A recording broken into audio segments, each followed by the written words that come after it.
పిల్లలు, ఈరోజు మీకు ఒక మంచి కథ చెప్తాను. ఒక ఊర్లో ఒక పాలకోవా అమ్మేవాడు ఉండేవాడు. అతను తన పాలకోవాలన్నీ తీసుకొని తూకం వేసి ఒక అంగడి వాడికి ఇచ్చేవాడు. ఆ అంగడి అతను ఏం చేసేవాడంటే అతనికి కావలసిన సరుకులను అంటే చక్కెర, ఉప్పు, పప్పు, చింతపండు అటువంటి తూకం వేసి తనకేమేమి కావాలో తీసేసుకొని వచ్చేవాడు. ఒక్కసారి ఈ అంగడివాడు ఏం చేశాడంటే ఈ పాలకోవాలను చూశాడు.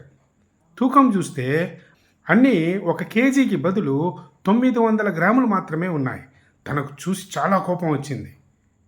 ఏంటి ఇతను 1 కేజీ అని చెప్పి నాకు ఇచ్చి అన్నీ 100 గ్రాములు తక్కువగా 900 గ్రాములు నాకు ఇస్తాడా అని చెప్పి ఈసారి ఆయన వస్తే మాట్లాడాలని ఆ పెద్దాయన దగ్గర పాలకోవాలు తీసుకొని వచ్చినప్పుడు ప్రశ్నించాడు.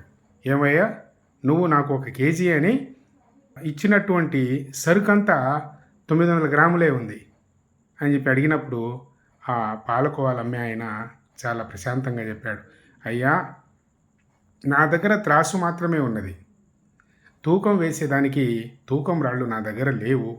నేనేం చేసేవాడినంటే మీరు 1 కేజీ అని చెప్పి నాకు ఇచ్చినటువంటి ఆ యొక్క చక్కెర పొట్లాన్ని నేను పక్క పళ్ళెంలో పెట్టి నేను మీకు పాలకోవా తూకం వేసి నేను ఇచ్చేవాడిని అన్నాడు. ఆ మాటతో అంగడి అతను కమ్ము తిన్నాడు. ఎందుకంటే అంగడి అతను అందరికీ అమ్మే వస్తువుల్లో 100 గ్రాములు తగ్గించి మోసం చేసేవాడు. అదే మోసం తిరిగి అతని వంతున వచ్చింది. అంటే ఆ అంగడివాడికి అదే పొట్లం పెట్టి తూకం వేసి ఈ యొక్క పాలకోవా అతను ఇచ్చాడు కాబట్టి ఆ యొక్క మోసం తిరిగి తన అంగడికే వచ్చింది. కాబట్టి పిల్లలు, మనం ఎవరినైనా ఏదైనా చేసినప్పుడు అది మంచిదైతే మనకు తిరిగి మంచి వస్తుంది.